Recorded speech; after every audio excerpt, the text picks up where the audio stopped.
Hello, YouTube friends and family. So today's lot 11 is our 10 for $2 still. And these are all Janet Dailey's, but these are Harlequin Presents. So this is Harlequin Present 219. It is the Ivory Cane by Janet Dailey. Copyrights 1977. And the synopsis says, "The Ivory Cane." "Shut up, Sabrina," said Babe with barely controlled anger. "Maybe when I think clearly, I'll be able to offer an apology. Right now, all I want to do is wring your neck." Sabrina would not consider the possibility that Babe had been prompted by desire for her. Her blindness had touched him. His emotion was based on pity. All at once, she could no longer regard Babe as a friend. She had started thinking of him as a man, and for her, that was dangerously foolish. And this is what the book looks like.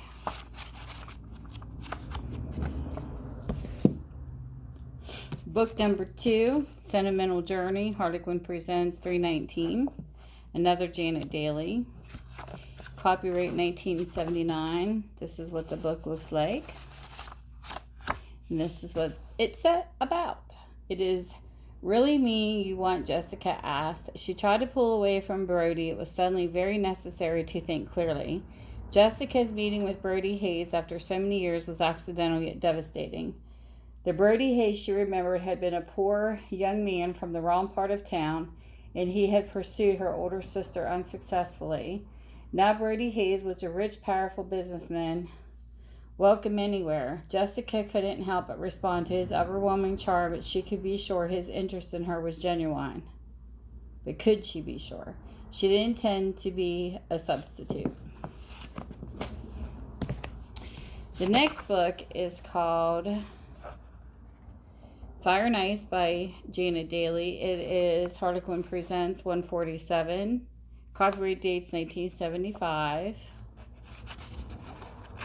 This is what the book looks like. And it says, "Fire and Ice. You've taken the world on your shoulders." Zachary's voice was soft, caressing whisper that was oddly soothing and hypnotic. "You've made Chris your sole responsibility and refused help from everyone. Haven't you ever wanted anyone to take care of you?" As much as she wanted to, Allison couldn't admit any such feelings to him. She felt curiously vulnerable, unable to handle the gentleness Zachary was displaying. How she feared he would break down her defenses. The next book is Darling Jenny, Harlequin Presents 227 by Janet Dailey. And the copyright is 1974. And this is what the book looks like. And it is about Jenny had naively succumbed to one man's charms and had been bitterly disillusioned. Then, seeking refuge with her sister Sheila in Wyoming's sky country, she ran from one disastrous situation to another. Determined to protect her sister from a similar fate, Jenny tried to wrest Sheila from the clutches of a wealthy, dangerously attractive Logan Taylor, only to fall in love with him herself. But Logan was not a man to be defied. He kept saying, "In the end, Jenny Glenn, you will yield." So the next book is Harlequin Presents 292. It is Tidewater Lover by Janet Dailey. It is a 1978 book. This is what it looks like. And the synopsis says, "To hell with the rules," Cole said. His smile was mocking. "We've been here together for only one day, and we're already on the verge of breaking rule number 1, no sex." Crimson flamed with Lacey's cheeks. Why had she involved herself in the situation? Why had she agreed to share the beach house with Cole? She must have been crazy. She was crazy to stay with him, Lacey told herself, but she couldn't leave. She was dangerously, irresistibly attracted to Cole, and they both knew it. The next book is called The Master Fiddler, Harlequin Presents 252 by Janet Dailey. This is copyrighted 1978. This is what the book looks like. And it says, "The Master Fiddler." Jackie, recklessly defying her parents, had left home. Now she was stranded in Tombstone, Arizona, without a car or money. Choya Barnett was unmoved by her feminine wiles. Jackie had no other choice than to let him settle her accounts, but could she repay him in the way he demanded? Could she sacrifice her self-respect and her innocence? You'll pay me one way or another, Choya taunted. After years of calling the tune, you finally have to pay the fiddler. Jackie didn't realize that she would pay with her heart. Next book is Something Extra. Harlequin presents 248 by Janet Dailey. Copyright 1975. This is what the book looks like. And it says, Something Extra. Jolie Antoinette Smith found more than she was looking for in Louisiana. Not only did she locate the home of her ancestral namesake, she found someone to love. But what use to fall in love with a man like Steve Cameron? It's always been my policy to stay away from spirited virgins, he informed Jolie. They tend to complicate your life and your conscience. Jolie had left home because of a problem. Now she was faced with a greater one, for clearly marriage played no part in Steve's plans. The next book is called Valley of the Vapours by Janet Dailey. It is Harlequin Presents 183. Copyright 1976.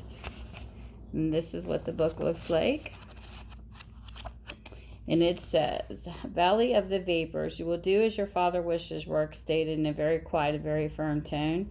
He gave her a little shove. Tisha was defeated, and she knew it. One glance at her father showed the glimmer of respect in his eyes for the strong authority in Rourke's voice. The direction of her tongue lashing was equally divided between the two men. I think both of you are disgusting with your high-handed, arrogant male errors. I'm leaving because I can't stand the sight of either of you. And then the next book we have is called Northern Magic, and it is by Janet Dailey. It's Harlequin Presents 475, and this was a 1982 book. This is what it looks like. Had her love crashed with Rick's plane. Shannon was ecstatic at the prospect of joining Rick in Alaska. They'd waited so long, but now he'd found a pilot's job and they could be married. Her hopes faded, though, after her arrival in Anchorage. Rick wasn't there. His apartment had been rented to someone else. Panicky and confused, Shannon sought help through Cody Steele, Rick's supposed employer. Shannon feared for Rick's safety and prayed he'd be found soon, before her love faded, before she succumbed to Cody's captivating charm. So there you go. The next book is called Reilly's Woman by Janet Dailey. Harlequin Presents 231. Copyright 1977. This is what it looks like. And it's about Reilly's woman, Leigh, was reluctant to leave the mountain site where their plane had crashed for the hostile desert beyond. We could die out there, she argued, but Reilly was part Indian, and she discovered that her strong, resourceful companion could survive in primitive conditions with relatively little hardship. Perhaps this was his attraction to her, this and the intimacy of their isolated situation, but would their return to civilization, as he predicted, diminish the special bond between them? That's what the book looks like. With that, you guys have a great day. All my information is below. I can mail these books and post them on my Etsy for people who are interested. You just got to let me know the lot number. So you guys have a great day. Thank you for spending time with me. Bye.